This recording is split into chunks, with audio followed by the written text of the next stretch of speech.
Sejam todos bem-vindos a mais um episódio aqui da Atual Podcast. Hoje nós vamos fazer um podcast falando um pouco sobre direito previdenciário. É um tema assim muito abordado, né? Onde surgem muitas dúvidas dentro desta área. E para falar um pouco mais sobre esse assunto, nesse episódio eu convidei o nosso amigo Dr. Guilherme Chiquini, ele que é advogado e especialista em direito previdenciário. Doutor, primeiramente, muito obrigado por aceitar o nosso convite.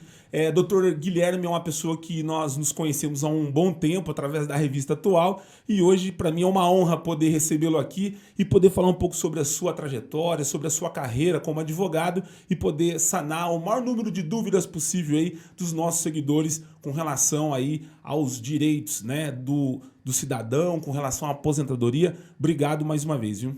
Imagina, Ismael, eu confesso que para mim é um motivo de honra e de um prazer estar novamente junto a você, junto à sua equipe, tratando desse assunto, dessa área que é a minha área de atuação e é a minha área que eu posso afirmar é a minha vocação.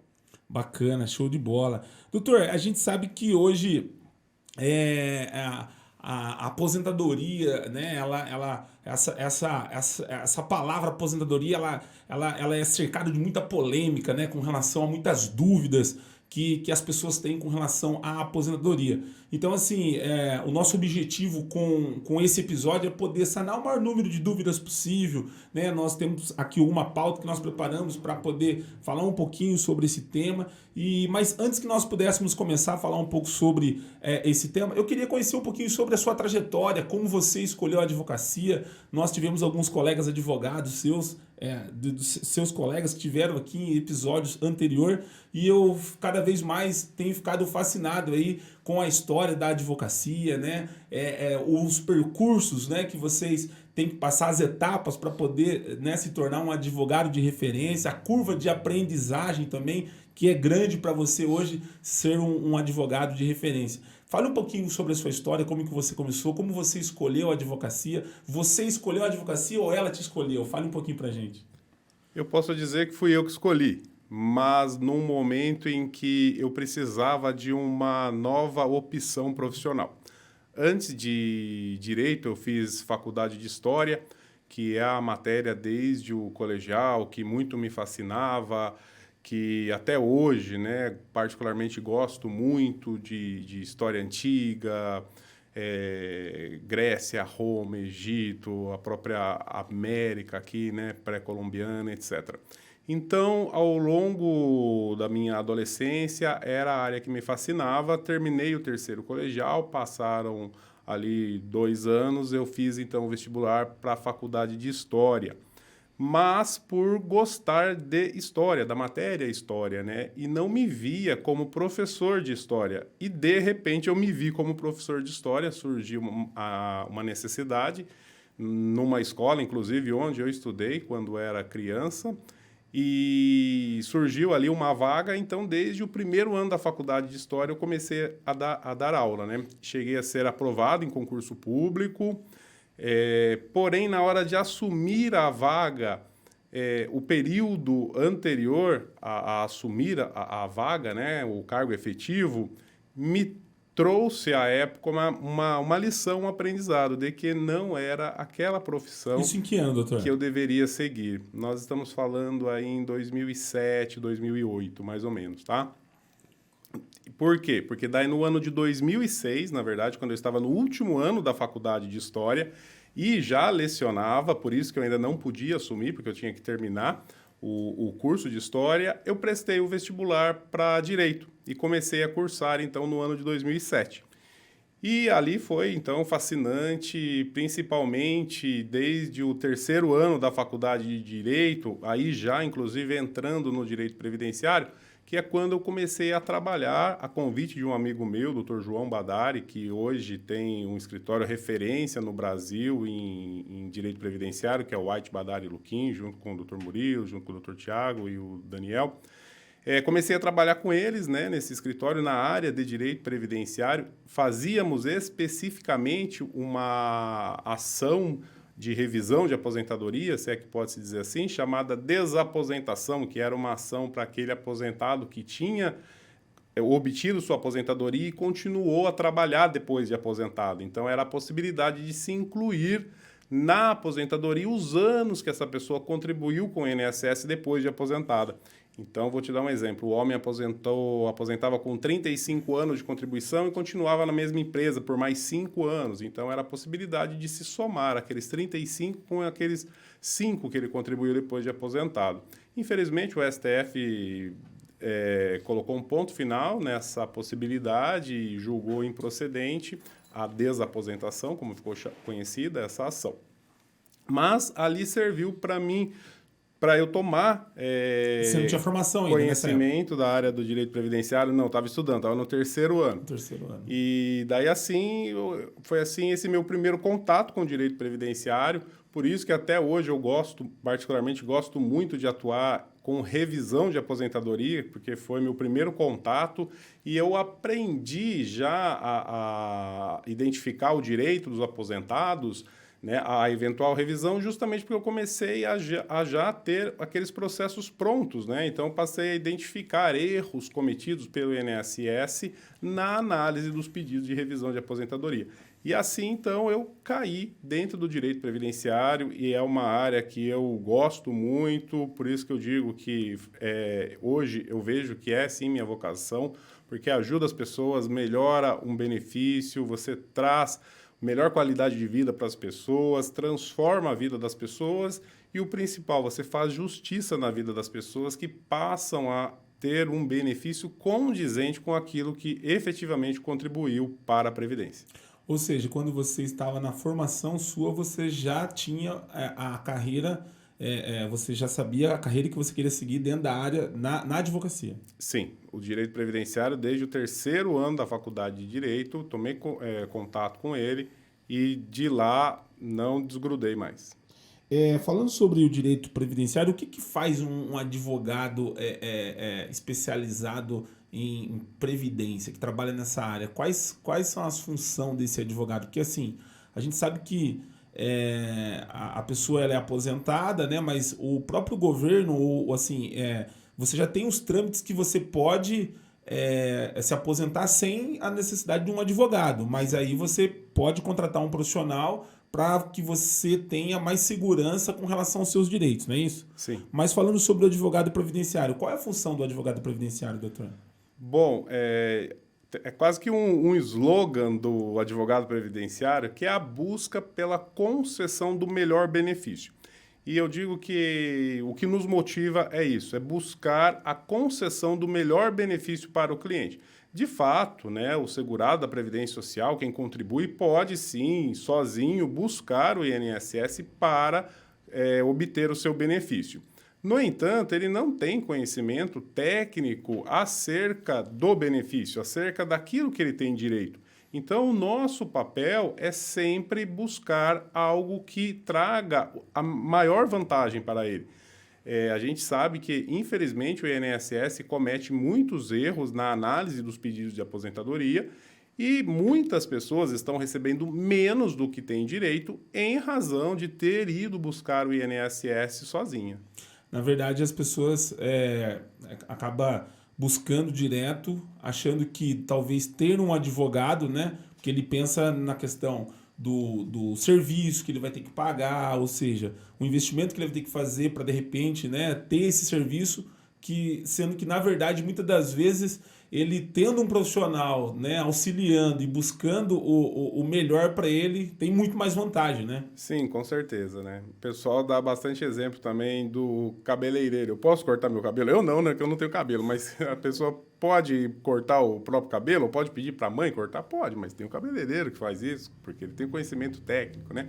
E o advogado da área previdenciária também, né? A pessoa, sim, pode buscar o INSS para obter a sua aposentadoria, mas, como disse, o INSS comete muitos erros na análise das aposentadorias. E nós temos muitas pessoas recebendo menos do que tem direito. O papel do advogado previdenciarista é, sobretudo, obter a concessão do melhor benefício, do valor mais vantajoso ao aposentado. Que é direito do cidadão, né? Exatamente. Fazer jus àquilo que ele contribuiu para a Previdência. Doutor, falando um pouquinho, a gente já vai falar um pouquinho mais sobre isso, mas falando um pouquinho sobre a sua carreira aí, vamos falar para esses amigos, colegas que sonham em ser um advogado de referência na área da Previdência. Quais são os desafios desse advogado? Porque a gente sabe que quando você vai fazer a faculdade, no período de graduação, né? Então você está ali, eu não sei se eu estou enganado, mas a preocupação é você ter a carteirinha da OAB, né? Assim, sim. Você está ali estudando para você não reprovar, para você passar. Eu não sei se esse é o primeiro objetivo, mas passado esse período, depois que você, né, recebeu ali seu documento, que de fato você é advogado, como que foi para você o começo, os desafios? Hoje a gente sabe que você tem você tem um escritório aqui em Piracicaba, que é referência dentro dessa área, mas a gente sabe que no começo aí com certeza foi difícil para você poder conseguir conciliar, ter sua carteira, poder fazer um trabalho hoje diferenciado, né? Sim, Ismael, e como eu relatei, né, embora tenha começado naquele que se tornou um dos maiores escritórios de direito previdenciário no país, talvez o maior, mas aqui em Piracicaba eu comecei depois disso, sozinho, sem conhecer ninguém, porque eu não era daqui, né? Estou em Piracicaba há 7 anos, em 2015, que me mudei para cá. E foi só em 2015, morando em Piracicaba, que então fui aprovado no exame da ordem, né? E as dificuldades minhas são as mesmas que os colegas vão encontrar hoje. É a falta de cliente, é se posicionar no mercado. Então, no começo, o advogado, e eu fiz muito isso, a gente acabava atuando em outras áreas também, acabava fazendo aquilo que nós chamamos de diligência, que é prestar serviços para outros escritórios de advocacia.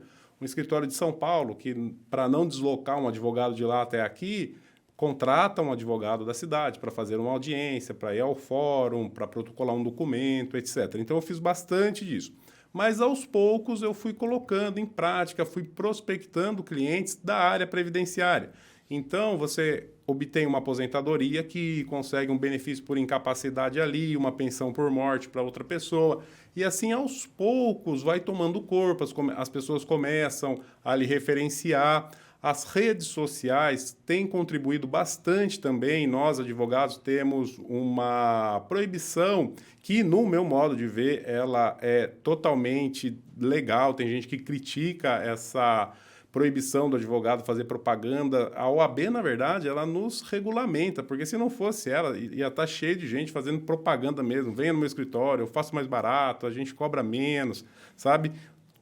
Então, a OAB, de certa maneira, ela nos favorece fazendo isso.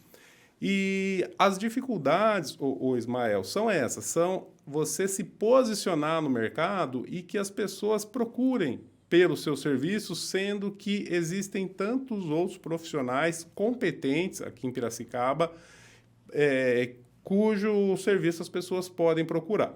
Eu costumo dizer, Ismael, e isso é uma coisa minha, que um escritório de advocacia, ele se estrutura em 3 pilares: prospecção, atendimento e execução. A prospecção, ela é o primeiro pilar para um advogado, que é a maneira pela qual um cliente vai até o seu escritório, ele vai até você. E a prospecção, existem várias formas de se prospectar cliente, né? Seja por meio de redes sociais, seja por meio do Google, seja fazendo uma palestra num evento, dando um cartão de visita. O segundo pilar é o atendimento, o momento no qual você vai demonstrar o seu conhecimento técnico. É ali que você vai identificar o direito do cliente e que você, então, deve ter um conhecimento, e essa é também uma dica aí para esse estudante, para quem pensa em atuar no direito previdenciário, que é uma área que muda muito, as leis estão em constante mudança. De repente, para a concessão de um mesmo benefício, começa um ano de uma maneira, muda ao longo do ano e termina de uma outra forma. Então, tem que se atualizar sempre. E, por fim, a terceira etapa, que é a execução desse serviço, que é pôr em prática aquilo que você demonstrou para o cliente ali no atendimento, né? Então, é um conjunto de fatores que fará com que você tenha sucesso na sua demanda. A gente estava falando aqui, inclusive, semana passada, sobre essa área, inclusive, da parte da educação, enfim. O aluno, quando ele vai para a faculdade, durante a graduação, ele gera uma expectativa daquilo que ele quer ser, daquilo que ele quer como profissional, né? Ele projeta uma carreira. No seu caso, a expectativa que você gerou durante esse período é que você já tinha uma formação, né? A gente, de repente, está falando desse aluno que está buscando sua primeira formação, condiz com aquilo que você prospectou para a realidade que você vive hoje, ou você teve que se adaptar, você passou por um período igual todo mundo durante a pandemia, né? Você está aí há 10 anos praticamente fazendo esse serviço. Como que foi para você, doutor, com relação à expectativa e hoje o que você vive? A gente sabe que você tem uma equipe, inclusive vi semana passada você ministrou uma palestra, né, onde você foi convidado, né, para estar ministrando uma palestra. A gente sabe que isso é o sonho do advogado, né? Ele sai, ele quer projetar uma carreira e obviamente, ele quer ter sucesso naquilo que ele sonhou.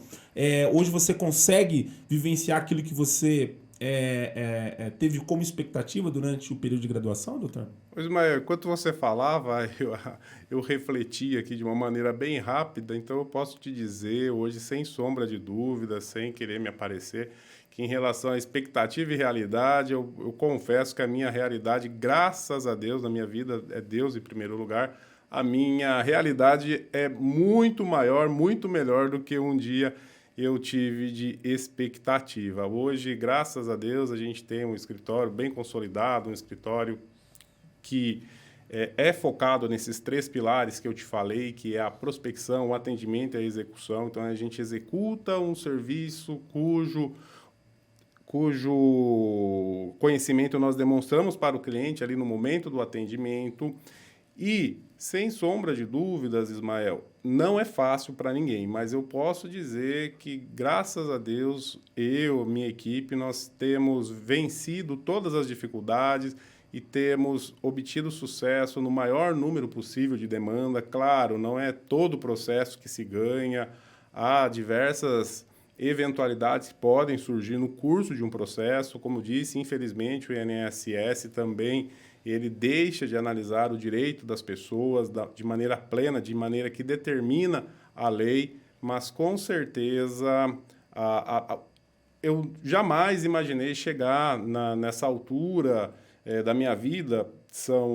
Embora, né, a gente fale, são 7, 10 anos atuando no direito previdenciário, é pouco tempo para a gente estar num nível alto que a gente está, graças a Deus, e nós enxergamos lá na frente um futuro promissor também. Eu percebo que, eu estou falando agora por experiência de família, doutor, que eu imagino o papel do advogado previdenciário que lida com um cliente, né, que trabalhou a vida toda, né, passou a sua vida inteira trabalhando, se dedicando, e aí quando você chega no momento que você fala assim, agora eu vou me aposentar, né, e agora eu vou viver, né, para cada um tem uma forma de enxergar essa missão cumprida, seja ela por 20, 30 anos, depende muitas das vezes do tipo de cargo, ou enfim. Como que é lidar, vou sair um pouquinho da nossa pauta aqui, doutor, como que é lidar com o lado psicológico desse cliente? Porque assim, muitas das vezes o cliente ele já está frustrado porque ele já teve a sua aposentadoria negada, muitas das vezes vem acarretado de doença, né, acidente, enfim, são vários fatores, né, que levam muitas das vezes esse seu cliente procurar um profissional. E a pergunta é, como que você lida, né, com o lado psicológico desse seu cliente, principalmente com ansiedade, imediatismo, né, é uma mistura de sensações aí que eu acho que faz parte do seu pilar aí, poder também no atendimento lidar com esse lado do cliente também, né? Ismael, confesso que essa parte realmente não é fácil, porque as pessoas, embora, né, nós enxerguemos o direito dela, nós sabemos o meio pelo qual ela pode obter aquele direito, mas o imediatismo que as pessoas têm em mente, na prática, não acontece. Então, a gente lida mesmo com a angústia das pessoas, com a ansiedade, e tem diversos perfis de pessoas, né? Tem pessoa que não liga tanto assim, que aguarda, que entende, que demora. Já tem clientes que acreditam que o Poder Judiciário tem que dar uma atenção especial para o problema dela. Por quê? Na verdade, o Poder Judiciário está cheio de processos também. O INSS, ao longo do tempo, tem se tornado uma máquina de indeferir pedidos. Então, hoje nós temos no INSS a chamada análise automática. É robô. O robô não é pessoa analisando o pedido. Então, se há uma divergência lá no cadastro da pessoa junto ao INSS, aquele benefício pode ser negado, mesmo ela tendo direito. E daí nega o benefício, se você faz recurso, demora, se você entra na justiça, demora. E a pessoa, o que gera muita essa angústia é saber que ela tem direito, porém, o meio pelo qual se concretiza esse direito estar defasado. Então, realmente não é fácil, a gente lida com essas questões, mas é engraçado, Ismael. Parece que aquele cliente mais tranquilo, que deposita ali o seu processo e que não fica perguntando diretamente, aquele dá tudo certo. E o cliente que te liga todos os dias, te manda mensagem, é esse que vai dar problema. Normalmente acaba sempre esses que são mais tranquilos, né? Não sei se, enfim, qual que é o fator. Olha, eu não acredito muito nisso, mas é quase que a energia ali que a pessoa deposita no processo. Tem gente, doutor, eu sei que o meu vai demorar e não sei o quê. Essa ansiedade é ponto negativo. E eu digo que, na prática, coincidentemente ou não, é isso que acontece. Eu não estou falando isso porque, de repente, alguém olhar e falar, eu não vou ficar falando do meu processo. Está no direito dela, querer saber.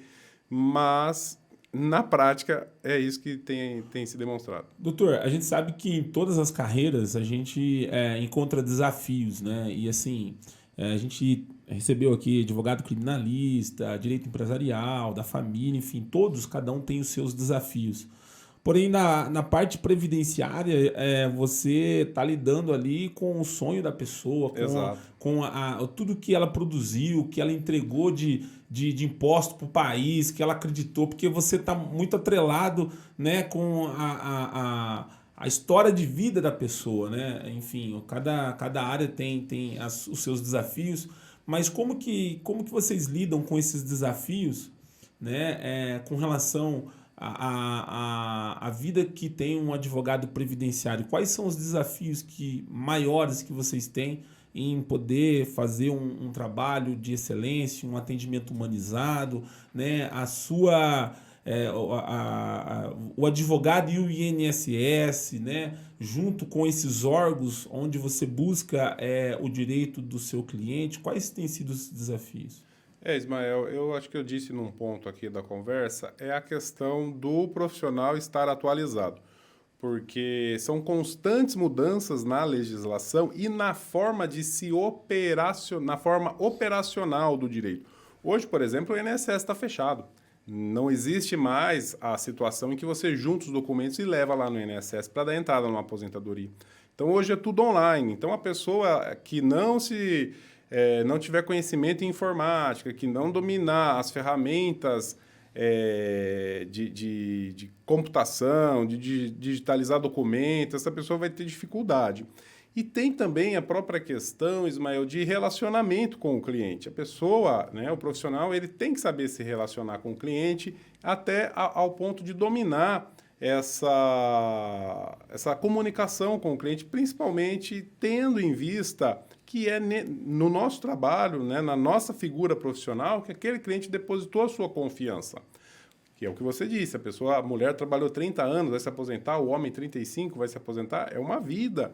E uma outra dificuldade que a gente enfrenta é a questão dessa análise que tem cada vez mais sido feita a bel prazer assim, pelo INSS, sem ler as petições que nós fazemos, sem dar atenção aos documentos que nós juntamos no processo. Isso devido à demanda, doutor? Antigamente era feito por pessoas, por peritos, agora juntou-se todas as informações num robô, então, na verdade. É como se fosse um sistema que faz, né? Em alguns casos, não são em todos, mas num grande número de casos, sim. Processos em que é necessário verificar se a pessoa tem tempo especial, tempo rural, esses não estão tão automatizados assim. Mas naquelas análises onde não demanda um conhecimento, uma análise mais detalhada, o INSS, mas deveria sim ter uma pessoa para analisar, o INSS tem feito de forma automática. E aí vai do profissional, o advogado, fazer depois uma outra avaliação e aí você faz o quê? Uma contra... tem um serviço, tem um trabalho que eu faço muito, que é justamente a chamada revisão de aposentadoria. Então, muitas pessoas me perguntam, doutor, quando eu posso fazer revisão de aposentadoria? Na verdade, a resposta é bem simples. Se o INSS errou na sua aposentadoria, pode fazer uma revisão. Saiu hoje uma aposentadoria. Se tiver errado, hoje mesmo eu já posso fazer o pedido de revisão. Então, a revisão de aposentadoria é o meio pelo qual se corrige erros cometidos pelo INSS na concessão de uma aposentadoria. Como saber, doutor, se houve um erro na minha aposentadoria? Refazendo a análise feita pelo INSS. Então, quando nós vamos dar entrada numa aposentadoria, hoje os documentos não são físicos mais, mas são digitais. Então, nós digitalizamos esses documentos e enviamos, né, de maneira digital, de maneira online para o INSS. O INSS recebe aquela documentação e, com base nela, concede uma aposentadoria.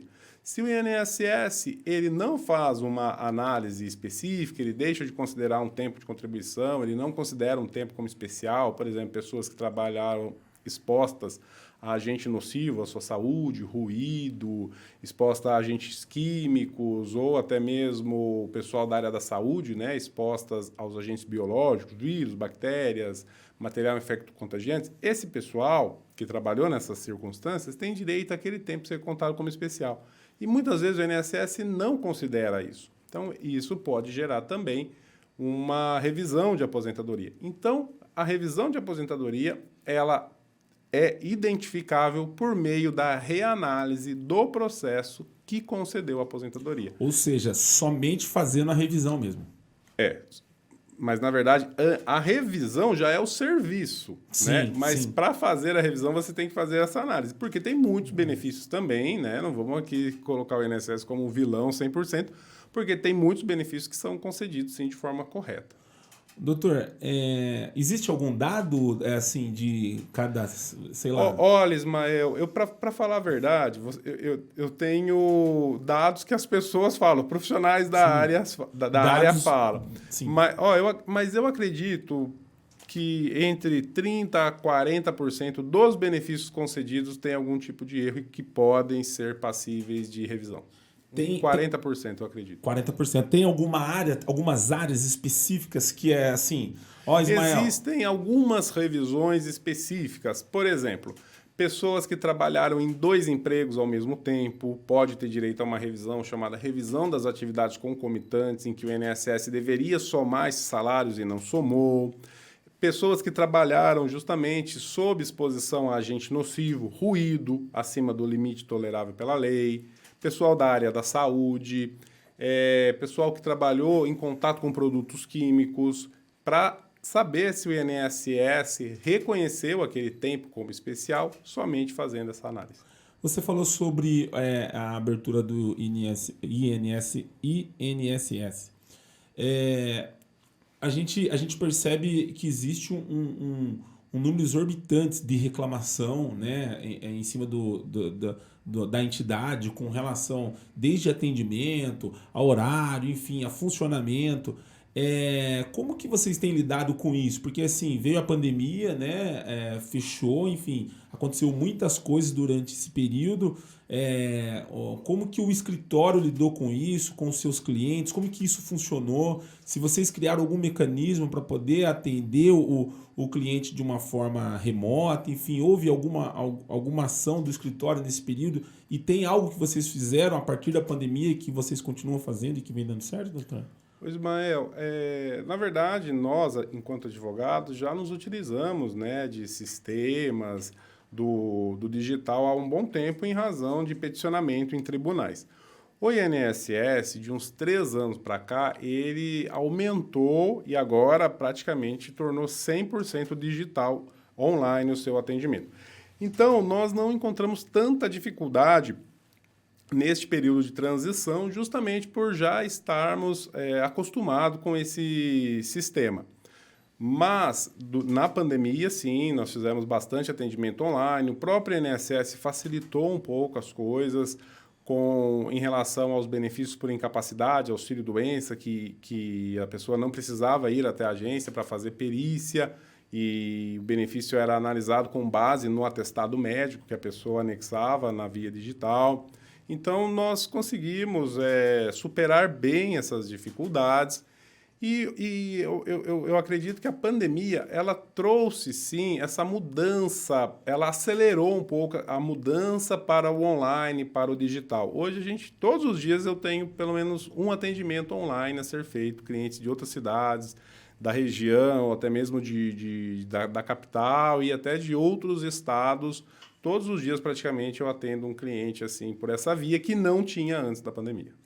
Doutor, com relação ao tipo de atendimento que você faz, o cliente, a aposentadoria, ela tem um segmento, uma área ou não? O escritório atende qualquer tipo de cidadão? Não, eu trabalhei em banco, trabalhei no hospital, eu era ajudante, para qualquer tipo de pessoa? Eu costumo dividir o direito previdenciário em 2 regimes. Eu costumo não, né? Existem 2 regimes de previdência, que é o chamado regime geral, INSS, e o regime próprio. Regime próprio são órgãos, por exemplo, no estado de São Paulo, professores, policiais civis, policiais militares, contribuem para um órgão chamado SPPrev. Nessa área, regime geral, nós não atuamos. Regime próprio, perdão, nós não atuamos. Nós atuamos na área de regime geral e INSS. Então, dentro do INSS, nós fazemos todos os benefícios. Aposentadoria, aí a aposentadoria tem diversas aposentadorias. Aposentadoria por idade, por tempo de contribuição, aposentadoria programada, que passou a existir após a reforma da Previdência, aposentadoria por invalidez especial da pessoa com deficiência, diversas aposentadorias, diversos auxílios, né? Auxílio por incapacidade permanente, auxílio por incapacidade temporária, auxílio acidente. Então, dentro do regime geral, INSS, nosso escritório atua com todos os benefícios. Você falava sobre revisão e aí me veio uma dúvida aqui.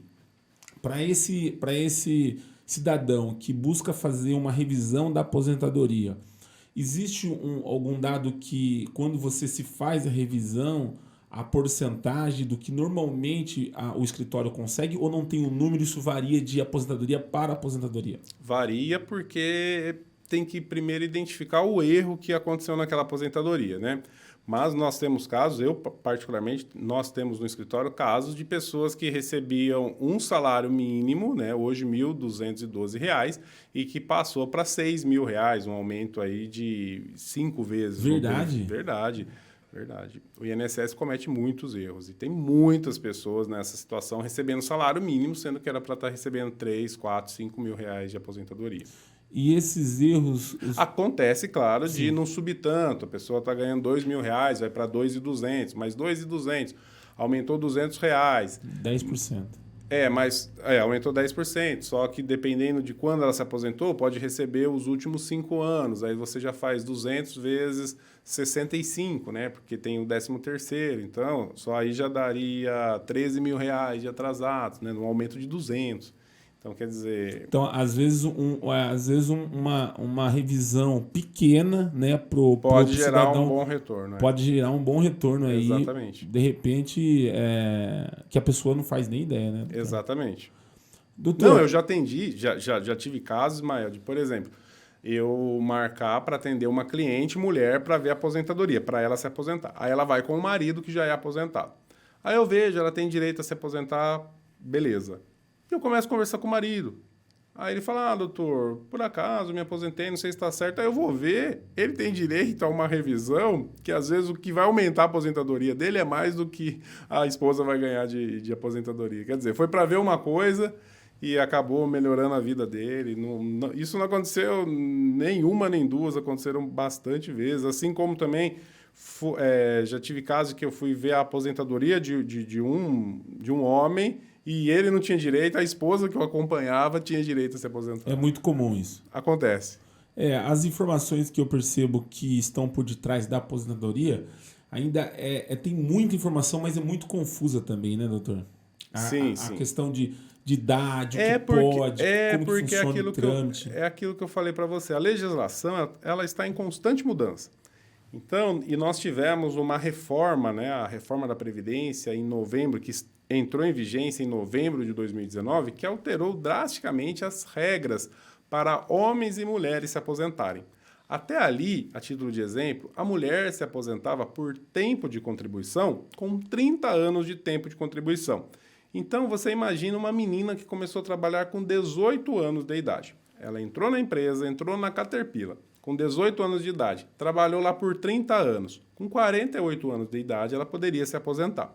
Após a reforma da Previdência, se ela começar a contribuir com o INSS após a reforma da Previdência, se ela entrar com 18 anos numa empresa, se ela trabalhar lá por 40 anos, ela ainda não vai se aposentar. Por quê? Ela vai ter 58 anos de idade. E a idade mínima obrigatória para a mulher se aposentar após a reforma da Previdência é de 62 anos. Isso foi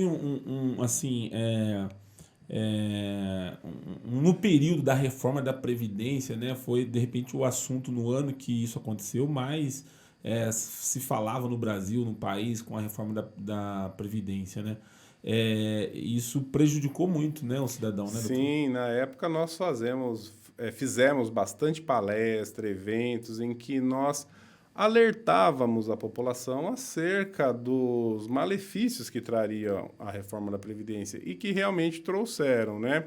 Infelizmente, Ismael, a reforma da Previdência promovida pelo governo Bolsonaro, ela foi vista pelo viés político. Então, na época, o pessoal que era de direita, que era favorável ao governo, foi no primeiro ano do Bolsonaro, muitas pessoas saíram, eu me lembro, as pessoas saíam às ruas, inclusive aqui em Piracicaba, as pessoas saíam às ruas para defender a reforma da Previdência. Por quê? Porque elas levaram pelo viés político. Eu não estou criticando nem posicionamento político. Eu estou criticando que as pessoas não tinham conhecimento do que estava se mudando. Então, você dizer que uma menina que antes começava a trabalhar com 18 anos, trabalhava 30 e ia se aposentar com 48 anos de idade, mas ela pagou 30 anos... Agora, essa pessoa começar com 18, trabalhar 42 anos e ainda não poder se aposentar porque vai ter 60, olha o tamanho do prejuízo que você trouxe para essa pessoa. Você sair às ruas e defender isso, no mínimo você não estava sabendo o que estava defendendo.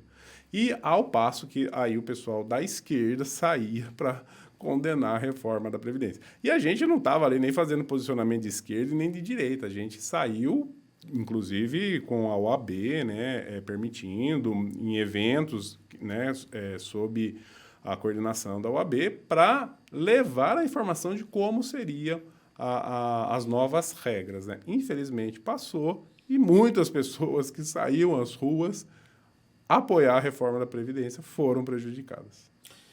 E essa pessoa que trabalhou 30 anos antes da reforma e agora com a nova reforma da Previdência, com relação à aposentadoria, muda para essa pessoa que aposentou antes? Não. É a mesma coisa? Não, para quem já era aposentado não mudou nada. Sim, né? mas eu estou dizendo assim, imagine-se que antes da reforma trabalhou-se 30 anos, aposentou. Ponto final.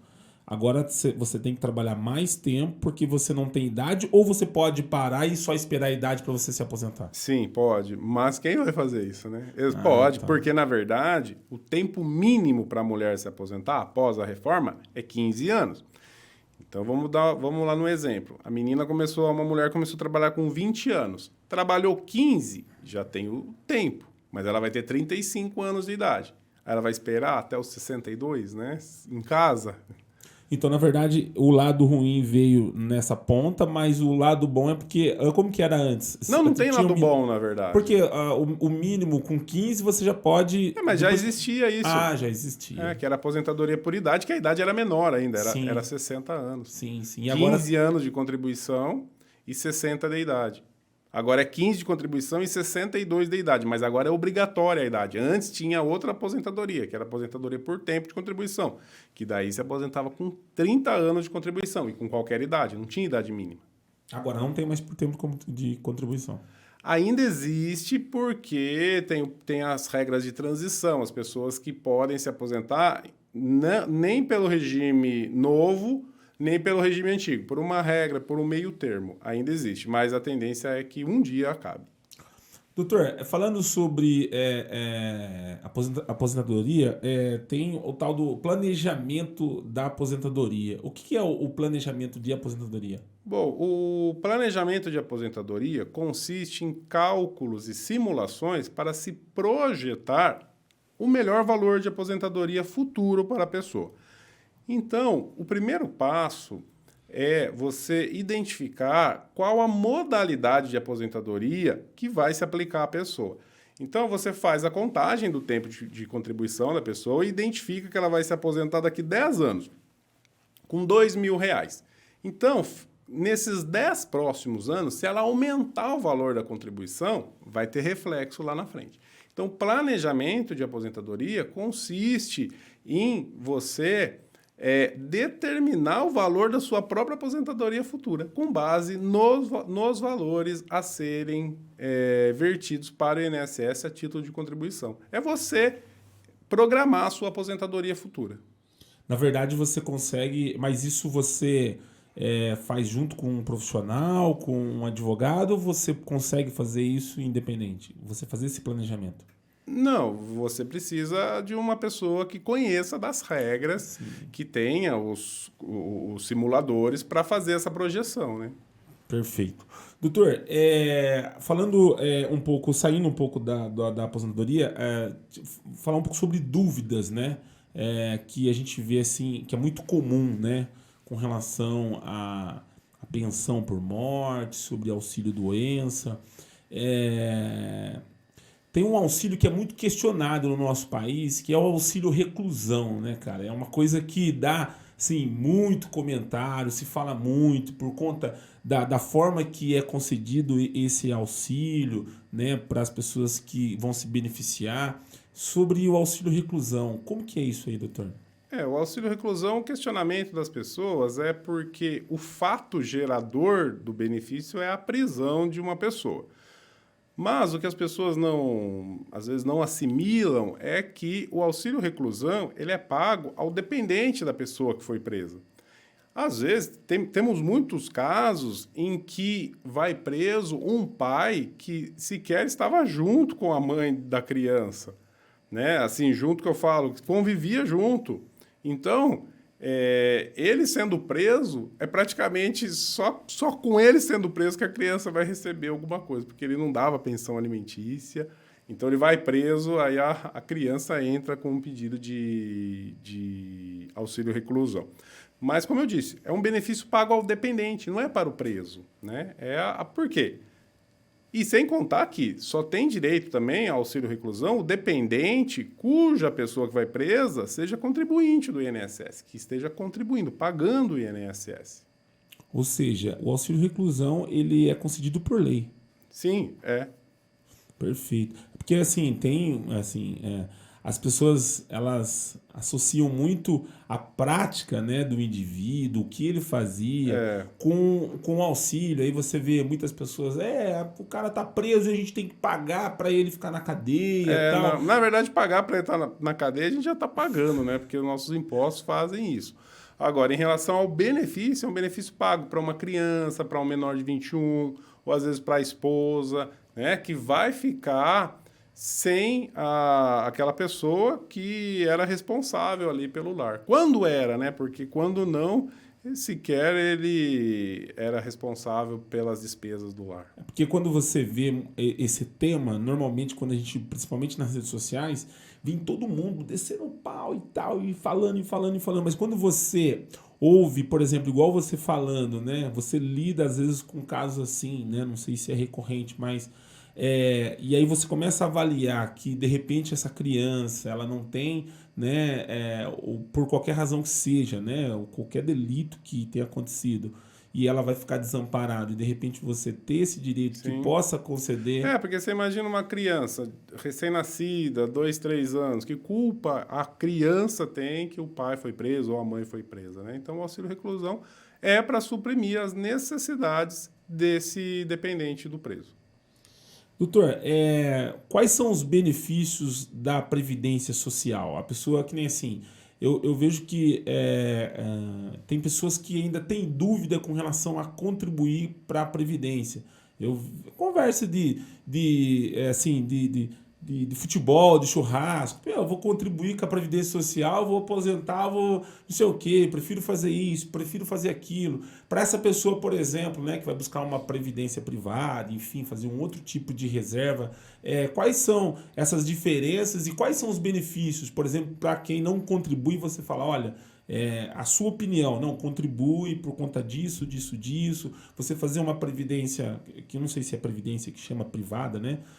Com relação a essa questão. Eu, particularmente, acho muito válido fazer, sim, uma previdência privada, mas paralela ao INSS, né?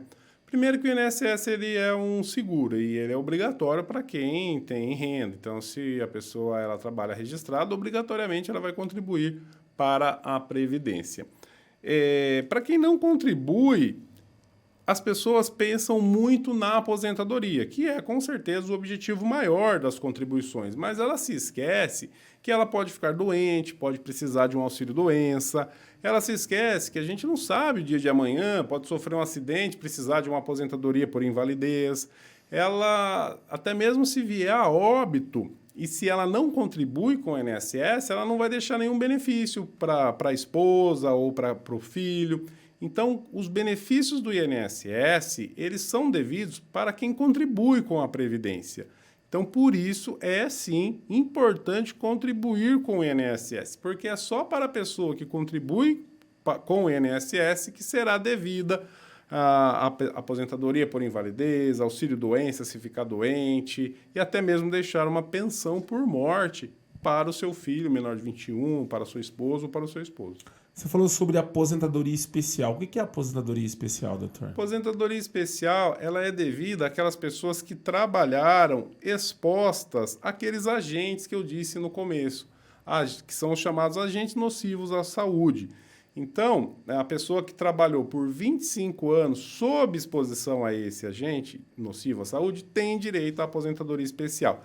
Antes da reforma da Previdência, não existia uma idade mínima para aposentadoria especial. E a reforma da Previdência trouxe também uma idade mínima para homens e mulheres se aposentarem na modalidade especial, que a partir da reforma é de 60 anos. É aquela mesma conversa. Então, você imagina uma enfermeira, começa a trabalhar com 20 anos de idade, como técnica de enfermagem, vai subindo, se torna enfermeira. Então, ela entrou com 20 anos no hospital. trabalhou lá 25 anos. Antes da reforma da Previdência, ela poderia se aposentar com 45 anos de idade. Após a reforma, não. Ela vai ter que ter, no mínimo, 60 anos de idade. Quando ela chegar aos 45, ela não vai parar de trabalhar e falar, já tenho tempo, agora vou ficar 15 anos parado. Não, porque aquela é a fonte de renda dela, né? Então, a reforma da Previdência também foi prejudicial à aposentadoria especial. O que eu vejo também, assim, por parte do meu convívio, do dia a dia, muita gente que trabalhou e não tinha carteira assinada, né? Passaram-se 10, 20, 30 anos. Mas muitas vezes, nessa situação, você consegue reverter. Por quê? Tem situações em que a empresa, às vezes a pessoa tem sim a carteira assinada, mas as contribuições não foram efetivamente vertidas para o INSS. Entendeu? Então, tem ali o registro, mas é aquele registro falso. Nesse caso, o trabalhador não pode ser penalizado. Então, judicialmente, consegue-se, inclusive, comprovar esse vínculo e fazer com que tenha a sua devida validade e o tempo contado para a pessoa se aposentar. Recentemente, agora, no STF, saiu, né, sobre a revisão de vida toda, enfim, tem tá rodando em trâmite, né? Sobre a questão o julgamento pelo STF com relação a essa revisão. O que esperar dessa revisão? Enfim, o que o STF tá julgando essa questão, doutor? Bom, revisão da vida toda é uma revisão de aposentadoria. Tem direito à revisão da vida toda as pessoas que contribuíram com o INSS antes de julho de 1994 e que se aposentaram nos últimos 10 anos. Como o INSS calcula o valor das aposentadorias? Ele calcula considerando os salários que a pessoa recebeu a partir de julho de 1994. Acontece que muitas pessoas tiveram bons salários antes de julho de 1994.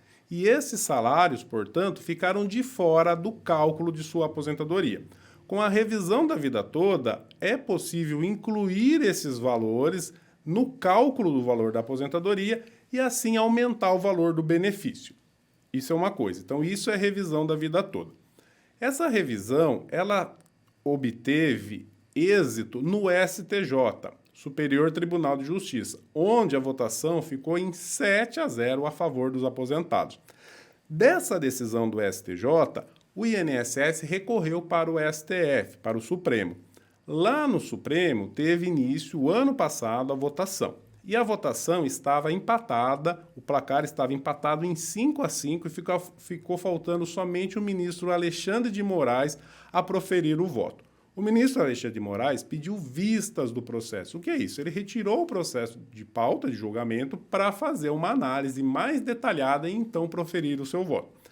Ele fez isso em junho do ano passado e retomou o julgamento em fevereiro deste ano.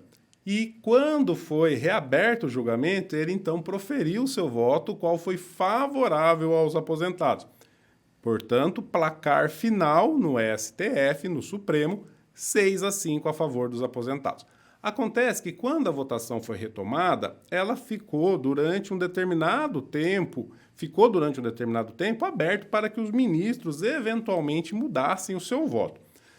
Faltando 30 minutos para acabar esse prazo, que foram de uns 10 dias mais ou menos, faltando 30 minutos, às 11h30 da noite, né? Faltando 30 minutos para meia-noite, o ministro Cássio Nunes Marques fez um pedido de destaque. O que é isso? É você zerar a votação e levar essa votação para o plenário do STF, porque esse julgamento estava sendo virtual. Então, levar para o plenário físico do STF. Quando ele fez isso, zerou a votação e o julgamento deverá, então, ser reiniciado. O que nós tivemos agora, recentemente, é o entendimento pelo STF de que o ministro aposentado Marco Aurélio Mello, que foi o relator da revisão da vida toda e proferiu o voto favorável à vida toda, o STF decidiu que o voto dele vai valer. Porque, em regra, o voto dele poderia ser substituído pelo novo ministro do STF, que é o André Mendonça. Inclusive, tem no próprio julgamento da revisão da vida toda questionamentos sobre a suspeição dele, visto que ele era advogado-geral da União. Ou seja, até tempos atrás ele defendia causas pelo INSS. E como agora ele vai julgar uma ação em que o INSS é parte. Enfim, foi decidido que o voto do Marco Aurélio terá validade, então quando o julgamento da revisão da vida toda for retomado, ele já será retomado estando 1-0 para os aposentados. E se os ministros que votaram mantiverem os mesmos votos, a tendência é que a revisão da vida toda seja, então, definitivamente julgada favorável pelo STF. Então, o que esperar nesse momento, na minha opinião, na minha visão, é esperar que seja positivo o julgamento no STF. O INSS calcula que isso vai gerar um prejuízo bilionário para os cofres por conta disso. Não. Né? Isso daí é estratégia do INSS tentar levar ou fazer com que o voto dos ministros tenha viés econômico. É uma falácia esse parecer juntado pelo INSS de 360 bilhões, isso não existe. Agora, vamos lá, Ismael. Ainda que existisse, não existe, os números não são nada disso, é muito inferior a isso, mas muito inferior a isso. Agora, vou te falar uma coisa. Se ele fala que esse vai ser o prejuízo, tá? Sim. Para mim, quanto maior ele falar que é o prejuízo, é pior para ele. Porque isso daí é o que ele está lucrando em cima de quem pagou o INSS. De quem tem direito, porque as pessoas contribuíram nos anos 80 sob altos salários. E essas contribuições ficaram para os cofres públicos e as pessoas não tiraram proveito algum. Então, se ele falar assim, é 500 bilhão, é 1 trilhão, esse é o lucro que você está tendo nas costas de quem pagou o INSS e deixou de receber, porque você, INSS, aplicou uma lei que não é vantajosa. A revisão da vida toda, Ismael, é um conflito entre duas leis. Existiam duas leis, é muito simples. Na verdade, é muito simples a revisão da vida toda. Existiam duas leis. O INSS deveria fazer o cálculo pelas duas e conceder a aposentadoria com base na lei mais vantajosa. Não, ele só aplicou uma. Só aplicou uma. E existiam as duas leis. Então, não é que se quer a revisão da vida toda porque o aposentado pagou. Não é só porque ele pagou. Porque ele pagou porque estava na lei. E o INSS não usou a lei. E está obtendo o que ele fala que vai ser o prejuízo, é o lucro dele. É duro que a população está bem distante disso, né? A maioria, vamos dizer assim. Está bem distante e conforme esse julgamento fica travado, as pessoas não buscam o seu direito e vai acabando, porque, em regra, só vai ter direito quem se aposentou até 2019, porque em 2019 a reforma da Previdência mudou a regra de cálculo. Então, essas duas leis que existiam, elas já não existem mais, desde 2019. Então, acabou. Hoje já não existe mais esse conflito de lei. Então, só tem direito quem se aposentou até 2019, né? E, na verdade, quem se aposentou nos últimos 10 anos, porque o prazo para pedir uma revisão é de 10 anos. Então, a gente está falando quem se aposentou entre 2012 e 2019. O ano que vem, só quem aposentou a partir de 2013, entendeu? E isso você acredita que termina quando, doutor, que consigam um parecer disso? Olha, pelo andar da carruagem, eu acredito que antes das eleições nós vamos ter a votação final. Ou seja, tudo parece que está levando para o ano da eleição, para dar o checkmate ali durante esse período. Mas, né? Ismael, sem querer levar a discussão pelo viés econômico, pelo viés político, perdão, para o presidente que aí está, ele praticamente não tem nada a perder se a revisão for favorável. Pelo contrário, né, serão aposentados que terão seu direito reconhecido e terão motivo somente para festejar e agradecer. Né? Agora, o presidente recentemente falou assim, os aposentados querem quebrar a Previdência. Não tem quebrar a Previdência é superavitária. Eles só querem de volta aquilo que contribuíram. Só isso. Esse lado do INSS, parece que dentro do plenário, no STF, sempre são debates que levam muito tempo, né? E assim, e normalmente as pessoas que estão esperando, né, por um resultado são os menos favoráveis, né? São Exatamente. Aquele trabalhador que lutou a vida toda, né, que contribuiu ali com carnezinho e tudo mais, e infelizmente tudo termina lá na mão dos políticos. A gente depende deles, né, doutor? Exato. Para poder, muitas das vezes, resolver aí a vida desses menos favorecidos, vamos dizer assim, do trabalhador. Gente, estamos chegando mais a um fim do nosso episódio do Atual Podcast. Estou aqui com o Dr. Guilherme Chiquini, ele que é advogado e especialista em direitos previdenciários. Doutor, mais uma vez eu quero agradecer pela sua presença. Confesso que se nós fôssemos entrar assunto adentro, falando sobre dúvidas que está em torno aí da aposentadoria, ficaríamos aqui no mínimo mais 2 horas ou até mais, com certeza. Mas primeiramente quero agradecer por você atender o nosso convite e mais uma vez, muito obrigado, viu? Imagina, Ismael, eu confesso para você que para mim é motivo de muita alegria falar sobre o direito previdenciário, falar sobre o direito das pessoas, porque é o que me motiva, é o meu dia a dia, e falar para uma pessoa tão especial quanto você, quanto aos seus seguidores ainda, me incentiva e me deixa muito feliz. Doutor, para finalizar, que eu sei que você tem um horário aí, você tem um compromisso, mas uma última pergunta. Pois não. Qual que é a razão, né? Qual é a motivação, né, de você ter escolhido essa carreira, de você ter ingressado numa área onde você lida com a vida das pessoas, onde você mexe, né, muitas das vezes aí muda a história, né, traz qualidade de vida, pessoas que estão buscando aí há anos e muitas das vezes o desfecho termina lá no seu escritório. E eu vejo alguns depoimentos, eu vejo, né, coisas, relatos que você publica lá nas redes sociais que com certeza acaba até emocionando a gente, você poder estar transformando ou aí contribuindo com a vida das pessoas. Qual que é a mensagem, qual é a sensação disso, doutor? Olha, Ismael, você mesmo resumiu bem, né? É realmente você contribuir para que essa pessoa tenha uma qualidade de vida melhor, para que ela obtenha o seu melhor benefício. Lembra o slogan que eu te falei, que é quase um slogan, né, das pessoas que atuam nessa área do direito previdenciário, que é a busca, que é a obtenção do melhor benefício? Então é isso que me motiva, é isso que me faz levantar todos os dias, ter desafios e consertar aquilo que, infelizmente, não por culpa da pessoa, alguém deixou de pagar o seu benefício de maneira correta. Mais uma vez eu quero agradecer, muito obrigado. Ficamos por aqui, até um próximo episódio. Até mais.